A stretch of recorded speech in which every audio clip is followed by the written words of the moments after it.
तर आज एकादशी आहे, आपण विठ्ठलाच्या मंदिरात आलेले. विठ्ठल काय साकडं तुम्ही घातलं? आज खऱ्या अर्थानं पंढरपूरची यात्रा आहे. जगाचा मालक परमात्मा परमेश्वर संत विठू माहुले यांच्या पदस्पर्शाने आज आम्ही वाडा तालुक्याच्या ह्या माझ्या मतदारसंघामध्ये सुरुवात केलेली आहे. निश्चितचपणे मला खात्री आहे की विठ्ठल परमात्मा माझ्या पाठीशी खंबीरपणे उभा राहील आणि माझ्यासाठी मेहनत घेणारे माझे सर्व कार्यकर्ते यांना बळ मिळेल आणि त्या बळाच्या जोरावर ह्या 2024च्या सार्वत्रिक निवडणुकीमध्ये मी महाराष्ट्राच्या विधानमंडळामध्ये पुन्हा एकदा प्रतिनिधित्व करेन. सर 20 तारखेला परीक्षा आहे, हा पेपर कठीण वाटतो तुम्हाला? पेपर कोणताही असला तर कठीणच असतो. त्याच्यामुळे दिवसभर अभ्यास करणं, मी गेले 5 वर्षे अभ्यास केलेला आहे. त्याच्यामुळे प्रश्नाचे उत्तर काय असतात, प्रश्न काय असतात आणि ते प्रश्न कोणत्या पद्धतीने सोडवायचे असतात याची मला जाण असल्यामुळे हा पेपर निश्चितपणे सोपा जाईल. साहेब, तुम्ही याआधी महाविकास आघाडीमध्ये होता आणि आता महायुतीमध्ये आहेत. तुम्ही कशा प्रकारे तुम्ही विकास कामांचं तुम्ही निधी आणू शकलात मोठ्या प्रमाणात आणि कोणत्या काळात तुम्हाला कामं करता आली? निश्चितपणे मी सुरुवातीला महायुतीमध्ये होतो. त्याच्यानंतर अजितदादा मी सुरुवातीला महाआघाडीमध्ये होतो. त्याच्यानंतर अजितदादा हे युतीमध्ये सामील झाल्यानंतर मीही त्यांच्याबरोबर मतदारसंघाच्या विकासासाठी मीही त्यांना पाठिंबा दिला आणि त्याचं मला निश्चितचपणे मला सार्थक अभिमान आहे की मी पाठिंबा दिल्यानंतर माझ्या मतदारसंघामध्ये खेड्यापाड्यांमध्ये रस्ते झाले, समाज मंदिर झाली, वेगवेगळ्या पाणीपुरवठा योजना झाल्या.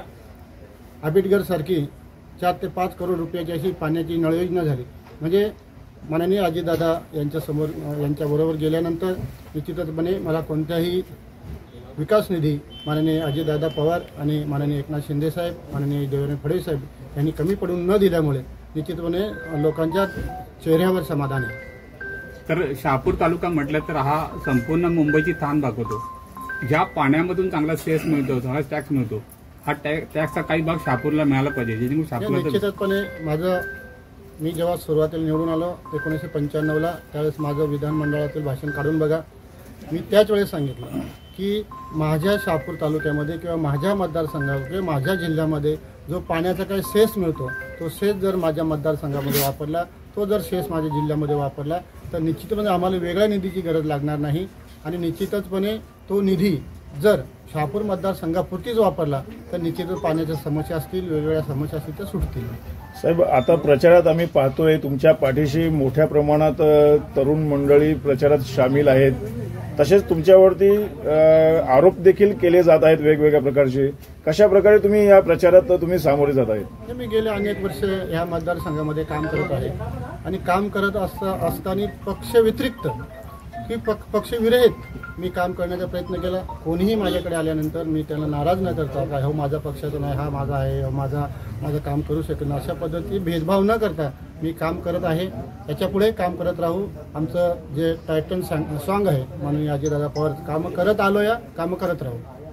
तुम्हाला या म्हणजे 2 वर्षामध्ये असं म्हणतात की मोठ्या प्रमाणात निधी आणता आलाय आणि आधी एवढा निधी झाला नाही. नक्कीच या 2 वर्षात मोठ्या प्रमाणात कामं झाली आहेत का तशी? निश्चितचपणे माझ्या राजकीय कारकिर्दीमध्ये हे 30वे वर्ष आहे.